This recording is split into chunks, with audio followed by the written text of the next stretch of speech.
But I met, every celebrity that you can imagine while working there. And coming from Delaware, that was so super exciting to see Sylvester Stallone and, Bill Murray. And I had a little personal relationship with Michael Jackson. He started calling me to make sure I was there when he came in the store in disguise, because I was just like his helper, and I knew where everything was. He would say, "Oh, Little Richard," or West Side Story, and we would just walk around the store, and I would shop with him, and nobody would have any idea that That's it's him. what. It How was did he wild. disguise himself? Because he's a pretty Well, the first unique time that he looking came guy. in, the first time that it was a Sunday night.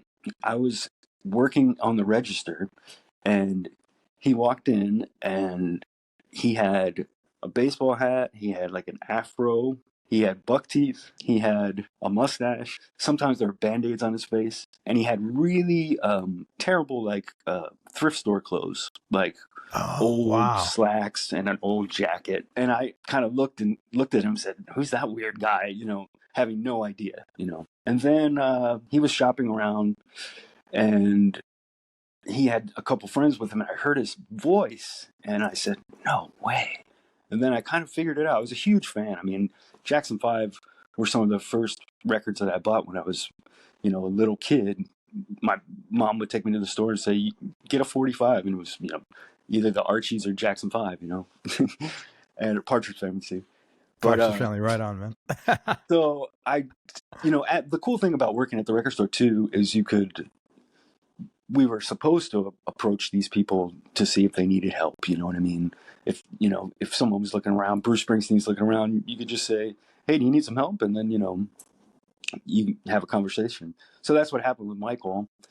And I helped him that first night. And he bought so much stuff that instead of making him wait in the line, I told him to, go to the back room, have a seat, and it was in the day where you had to write stuff down, not Oh my God. Yeah. So they had this huge receipt. Someone's working on it. And I would go in the back room with him, and he would take some stuff off, and he would sign autographs for the employees. And I just became the guy. So he would call the store and say, "Is Jim there?" And someone would say, "Jim, Michael's on the phone." And it's like, and I would try to keep calm, So that happened 8 times. And then I ran into him 3 other times in Hollywood. And the last time was Hollywood Boulevard. He was walking with a family, like a young girl, a young boy, and a mom. And he had a full burqa on with his face covered and just his eyes. And I was walking with our old Mother Superior drummer, Jason. And I just said to Jason, I said, "I think that's Michael Jackson walking right there." Well, he and must he's have like, been "What?" yeah, right. I know. So I walked. That's great. I walked up a little bit because I had left Tower by that time.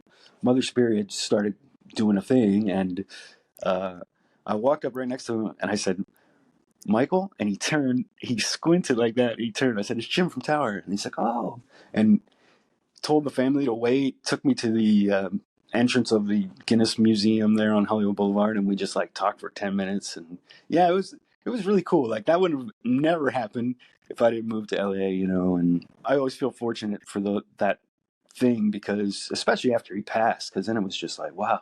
And I remember seeing Usher on TV when Michael died, and they said, "Did you ever, did you know Michael?" He's like, "No, I never got to meet him."